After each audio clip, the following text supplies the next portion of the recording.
nice card for the summer, a real British themed summer card, but kind of more vintage kind of sort of theme. So I've got some hunky-dory cardstock here, and I've got some hunky-dory toppers and other bits and pieces. So we're going to put together a nice simple card. It's not going to be using the cricket or the silhouettes, so I thought it'd be really nice to do a card that doesn't involve either of those.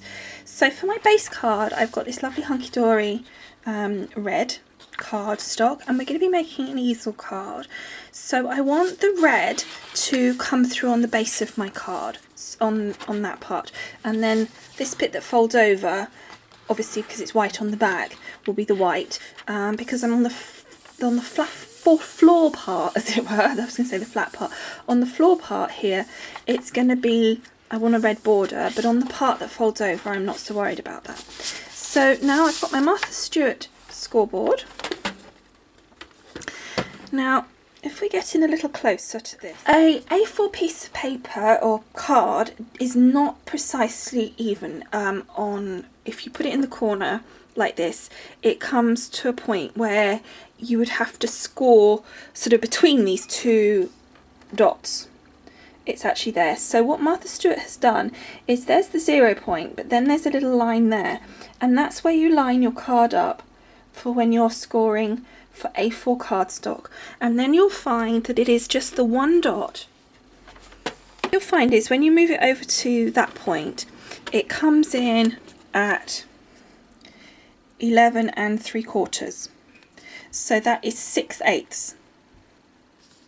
So what you want is obviously 5.5 inches for the 11, and then 3/8 on top of that to make it the halfway point. So that works out at 1/8,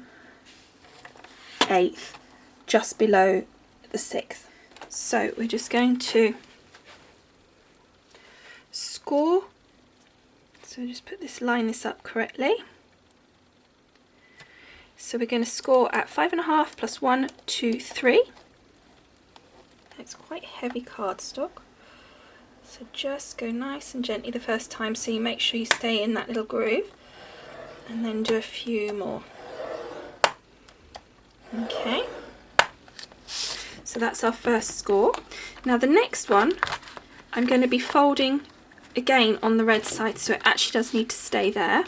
So I'm going to just pop that back. Now we were at the 5, and so I need to work out where, if we put it at that little line of Martha Stewart's, it goes over to virtually the 6.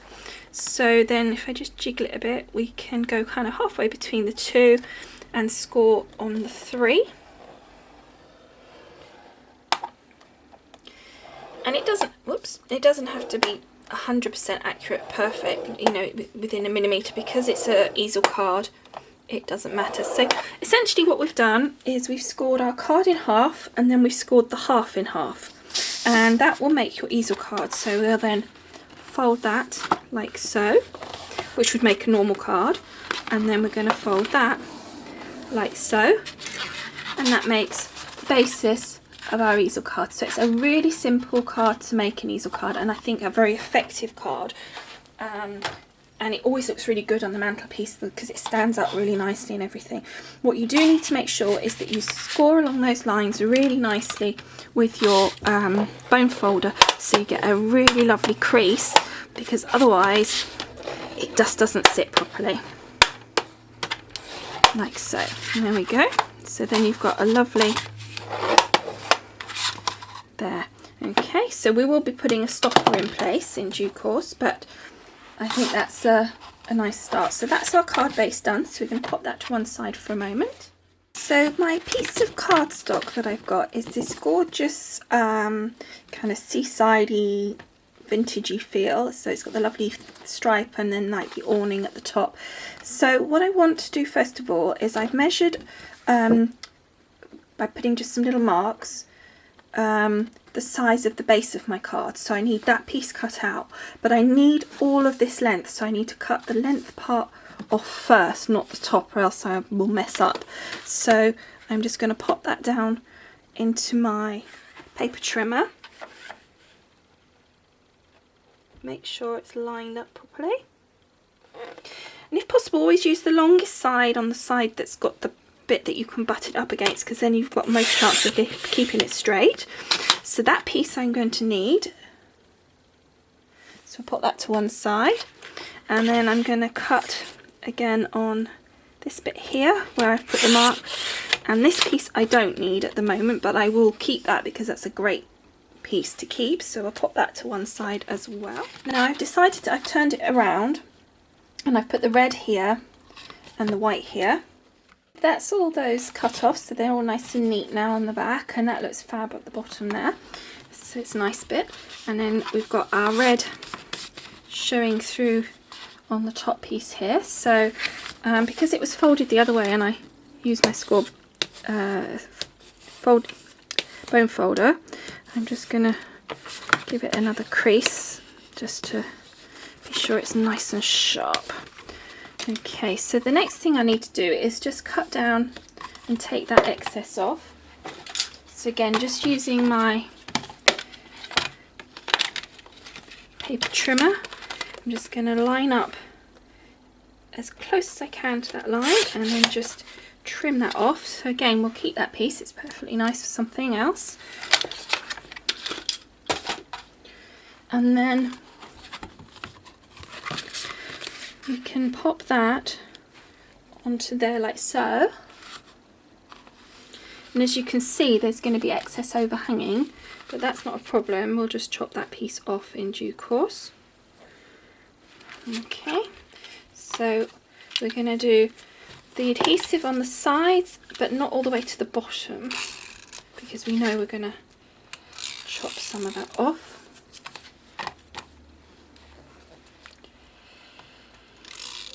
And I think it's going to be about to there, so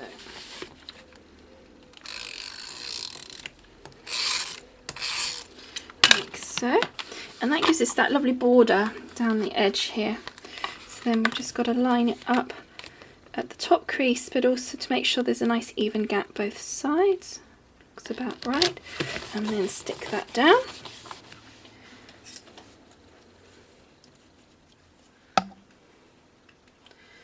Take our scissors and just cut off the excess. Okay, so again, keep that piece, nice piece of card, that'd be useful for something. Okay, so that's the next part of our easel. So then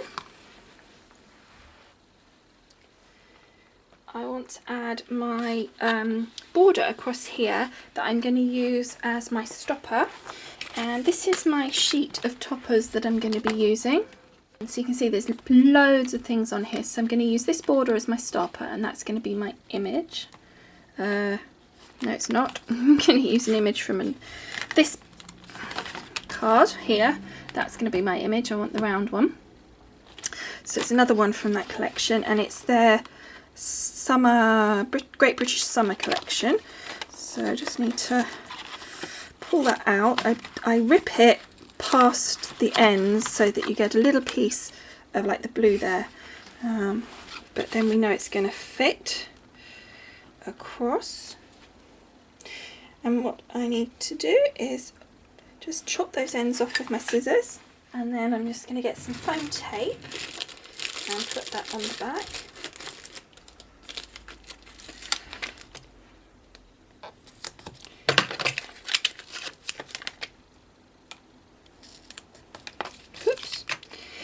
And this is sort of not the full length, which is going to be really nice.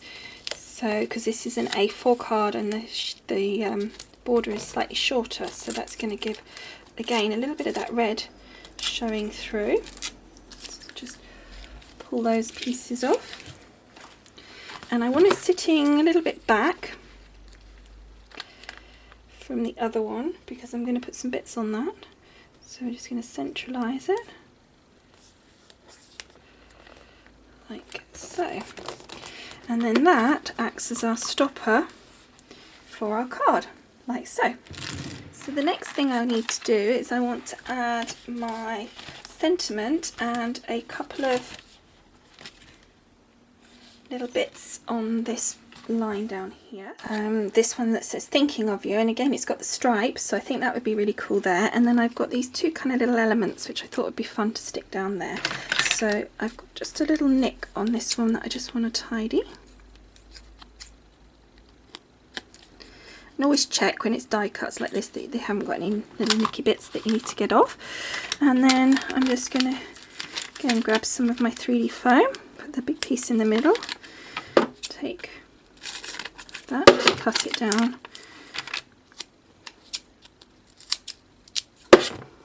and a little piece each side.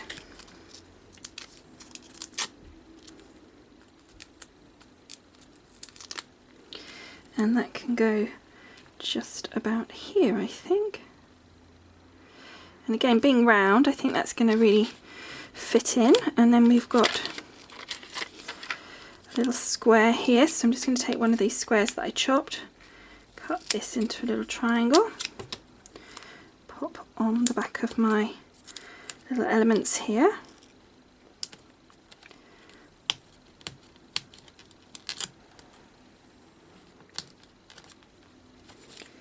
And just pop these down, making sure it's the right way up.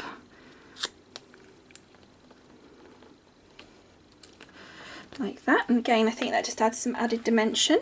And then I think the only thing, no, they have got one more thing after that. I've got just to add my topper on the main card, and then I just wanted to add a few gems, I think. So now with the topper, I'm just going to sit that flat onto there. So we're going to make sure that it fits. I'm going to just tidy up around the edges. So then I'm going to pop that, so making sure it's the right way up. I want to pop that like that. Maybe sort of there, I think. Like so.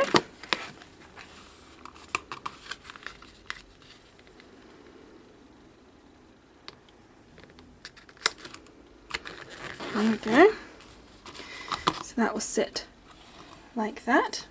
And then the only other thing I want to do is I wanted to put a couple of gems just down here. Okay, so I've got these great little dewdrops gems, they're called, and I've got in the red, white and blue. So I'm going to put 3 down like so. So let's start with red. Okay, actually I'm going to start with the blue, and I'm just going to pop that there. Like so, then a red one,